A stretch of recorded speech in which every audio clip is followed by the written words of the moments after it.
¿Qué dice la filosofía antigua respecto del derecho? ¿Cuál es el objeto propio de estudio? ¿Qué es lo que le interesa? ¿Cuáles son las respuestas que da? ¿Cuáles son las preguntas que se formulan en esto? Bueno, en primer lugar, como todo positivismo, la filosofía antigua participa de esta identificación del derecho con la ley positiva. ¿Sí?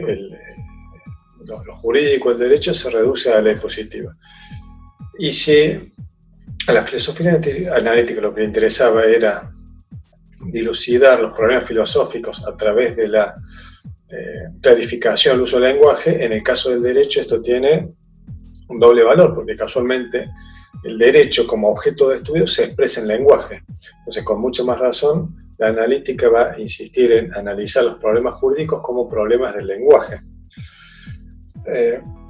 Entonces, ¿y cuál es esta problemática en el derecho que analiza?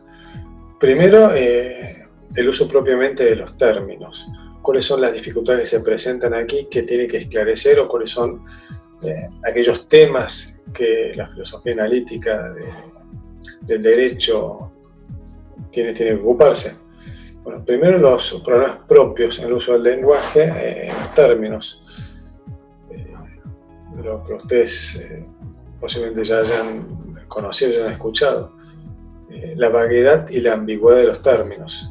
La vaguedad, en cierto modo, ese defecto en el uso del lenguaje que hace que los elementos definitorios de una palabra no estén perfectamente establecidos, no estén perfectamente claros.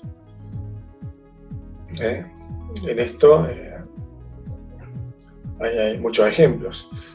Por ejemplo, la palabra alto es una palabra vaga, porque no está clara, es decir, cuáles son los elementos definitorios donde se puede usar con absoluta claridad cuando una persona es alta. No hay dudas que una persona de 2 metros es alta, no hay duda que una persona de 1,60 m no es alta, pero una persona de 1,75 m, 1,80 m, ¿cuál será el límite para llamarle alta a una persona? Entonces, en el derecho puede pasar exactamente lo mismo. Si yo prohíbo la circulación de vehículos en una zona determinada, ¿qué se entiende por vehículos? Solamente lo que conocemos como un automóvil, una moto, un karting a pedales, ¿entra? Un carrito a pedales, ¿entrará? Un auto eléctrico, un autito eléctrico de juguete de un tamaño un poco más grande que un simple juguete, ¿entrará? ¿A qué se refiere con vehículos? ¿Una bici eléctrica? Entonces, como se ve, hay lo que llama Hart una zona de penumbra al término. Entonces, ¿qué puede hacer el analítico frente a ese problema de antigüedad?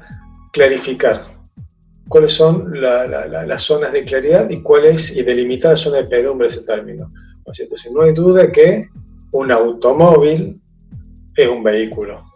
Es decir, y no hay dudas que un par de patines no es un vehículo. Bueno, veamos de qué modo podemos clarificar lo más posible la palabra vehículo para poder aplicar esa norma o para poder conocer a qué se refiere esa norma, y achiquemos, delimitemos lo más posible la zona de penumbra, aquellos casos en donde aún dudamos si esa palabra es aplicable o no. Entonces dirá, Hart lo decía, uno de los autores analíticos por excelencia de inglés. Y bueno, en esa zona de penumbra no va a quedar más que la solución valorativa de un juez, que es un ámbito de creación, pero bueno, de lo que se tratará en ese tipo de problemas es delimitar lo más posible cuál es la zona de certeza y cuál es la zona de penumbra en el uso del término. El otro efecto es la ambigüedad, que a diferencia de la vaguedad, en la ambigüedad tenemos claramente establecidos los elementos definitorios de ese término, pero ese término puede referirse a dos realidades distintas. Los ejemplos más comunes que han escuchado muchas veces, por ejemplo, la palabra banco puede ser tanto el mueble para sentarse como la institución bancaria que tiene depósitos de dinero. La palabra pintura puede ser tanto una obra de arte como el tarro que tiene eso que usamos para pintar paredes. Entonces, no es lo mismo, digamos, claramente sé cuando hablo de banco como un mueble para sentarse y cuáles son los elementos definitorios del banco como institución de depósito de dinero. Entonces, ahí no hay dudas. ¿Cómo voy a saber a cuál de esas dos definiciones se refiere la norma? Bueno, el jurista de la filosofía ética dirá, veremos las condiciones de uso, el contexto de uso en donde está utilizada esa palabra, que será no solamente la norma propiamente, sino el conjunto de normas con los que se puede relacionar esa norma para tratar de delimitar a qué uso de la palabra banco o pintura se está refiriendo. Entonces, de lo que se trata entonces para el jurista no es determinar conceptos jurídicos al modo que hacía la metafísica, que es contrato en función de su naturaleza propia, por ejemplo, sino en realidad a qué le llaman contrato las normas que regulan los contratos en un código determinado. Es decir, cuál es el uso del lenguaje en un conjunto normativo determinado. Entonces,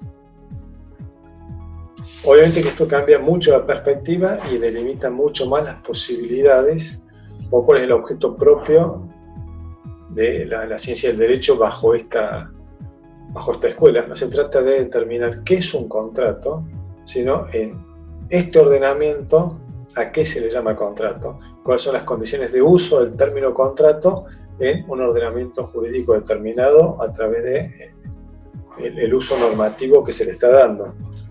Entonces,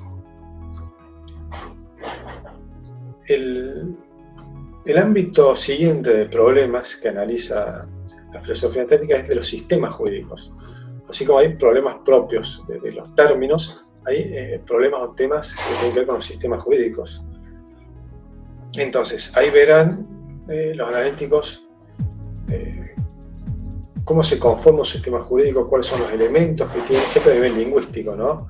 De proposiciones. Distinguir entonces proposiciones prescriptivas de las que no lo son, así habla de distintas posturas. Por ejemplo, los autores argentinos, Alchurrón y Bulligin, dirán, bueno, vamos a tener un sistema normativo cuando de todo el conjunto de normas o proposiciones que estén con ese sistema, al menos haya una norma, es decir, que haya un enunciado que esté correlacionado con una solución normativa, es decir, algo que esté prohibido, algo que esté obligado o algo que esté permitido. No todas las normas del sistema tienen que tener esta función de permitir, prohibir u obligar algo, pero basta con que yo encuentre una solución normativa de este tipo para que le llame eso un sistema jurídico. Nino, autor argentino, reconocía dos tipos de reglas en un sistema.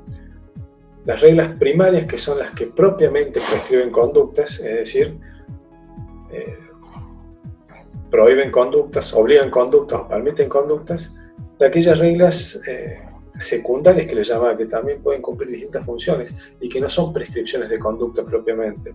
Se le hablaba de las reglas de reconocimiento, aquellas que permiten identificar cuáles son las normas del sistema. Por ejemplo, la norma que diga que son leyes las que son dictadas por el Poder Legislativo bajo estas condiciones. También otro tipo de normas secundarias serán lo que le llama Nino las reglas de cambio, aquellas normas que regulan cuál es el procedimiento para dictar leyes o para reemplazar leyes dentro del sistema. Y por último habla de reglas de adjudicación, aquellas que confieren competencia a órganos determinados que son los que tienen facultades para aplicar el derecho. Pero ¿qué decía Nino, un autor analítico, respecto del derecho como sistema? Que lo que lo distingue como un sistema jurídico, como derecho propiamente, es el hecho de que esté institucionalizado. Es decir, que sus normas establezcan autoridades y órganos que puedan operar con el sistema, ya sea introduciendo normas o aplicando normas. Es la institucionalización la que define el derecho como un sistema. Y acá viene, fíjense la particularidad. Va a ser derecho en cuanto que es un sistema institucionalizado de normas. no por ningún rasgo de su contenido. Acuérdense, si vamos a la clase de naturalismo, es derecho en cuanto que expresa norma justa. Acá es derecho en cuanto que expresa un sistema institucionalizado de normas. Entonces, ¿en qué se diferencia? Por ejemplo, las normas o un código de conducta de la mafia con un sistema de normas de un Estado, el hecho de estar institucionalizado. No por su contenido, sino por esta institucionalización. El sistema jurídico en cuanto tal también presenta algunos problemas que el analítico estudia. Entonces, básicamente pasan por los temas de coherencia y plenitud.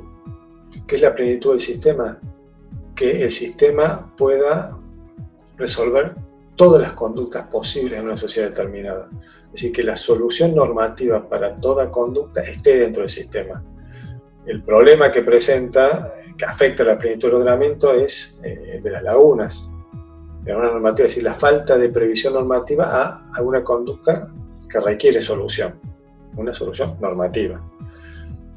Entonces, Carrió analítico delimitará también el problema de lagunas, porque no toda falta de previsión será una laguna para el analítico, porque distinguir entre lagunas legislativas y lagunas ideológicas. ¿Cuál es la laguna ideológica?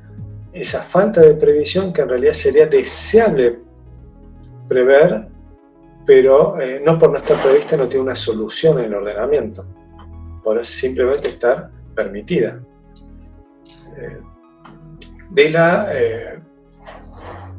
Esto lo distinguimos de la laguna, es decir, la falta de previsión propiamente determinada. Por ejemplo, estoy imaginando simplemente, no digo que sea un ejemplo real, tenemos normas que, en caso de fraude, un vicio del acto jurídico, en caso de fraude prevean que el acreedor puede perseguir la cosa obtenida mediante el fraude, mediante una acción fraudulenta, desprendida por parte del deudor por una acción fraudulenta, la puede adquirir, la puede perseguir al tercer adquirente de mala fe, o la puede adquirir, o la puede perseguir contra el tercer adquirente de buena fe, pero a título gratuito. Pero deja sin resolver si es posible perseguir la cosa al tercer adquirente a título oneroso de buena fe, porque no ha previsto ese caso. Entonces, ¿qué diría el analítico? Bueno, analizaremos el contexto de la norma, las condiciones de uso, cómo se puede sistematizar el ordenamiento para ver de qué modo podemos extraer la solución de la sistematización normativa. Y veremos cuáles son las distintas formas de integración de derecho que el propio ordenamiento reconoce, de qué modo se puede generar una norma dentro del sistema y bajo las reglas del sistema para dar solución a ese caso. Y también tenemos el problema que afecta la coherencia del sistema. ¿Qué es la coherencia del sistema? Que el sistema otorgue una solución y no más de una solución para un caso o una conducta determinada. Y habrá problema de coherencia cuando el sistema normativo establezca conductas contradictorias a una misma conducta. Un ejemplo muy simple, que el ordenamiento a una misma conducta la permita en una norma y en otra la prohíba, o que faculte no hacerla en una norma y obligue en otra.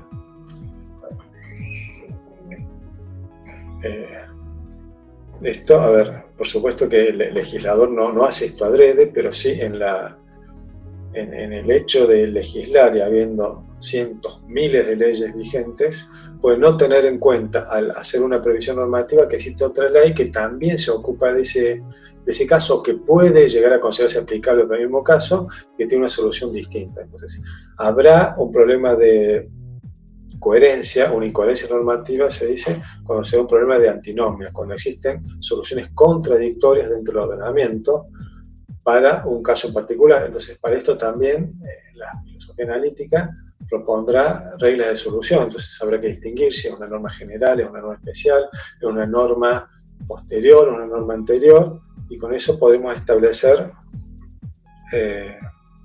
a través de un análisis lógico del sistema, cuál es la solución para ese caso.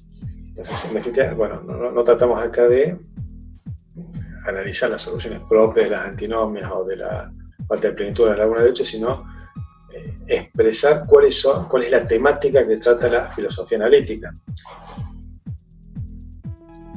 Entonces, me gusta concluir esta clase haciendo una valoración de la filosofía analítica por un lado positivo, porque no hay dudas que esta clarificación del uso del lenguaje no solamente es útil, sino que es necesaria para cualquier operador del derecho, esta clarificación de los problemas del lenguaje ordinario aplicado al derecho y también los problemas lógicos que tiene un sistema jurídico, por supuesto tiene una utilidad enorme para cualquier operador de derecho y son absolutamente necesarios como estudio. El asunto es si se puede delimitar toda la problemática del derecho en esta cuestión del lenguaje. Entonces, porque no hay duda que el derecho es lenguaje. Pero cabe preguntarnos si es solo lenguaje. Y ahí veremos que no, que es algo más que lenguaje. Entonces, la filosofía analítica tiene como, si quiere, punto negativo, limitar el análisis a un aspecto que no abarca todo el fenómeno jurídico. Y aquí terminamos. Muchas gracias.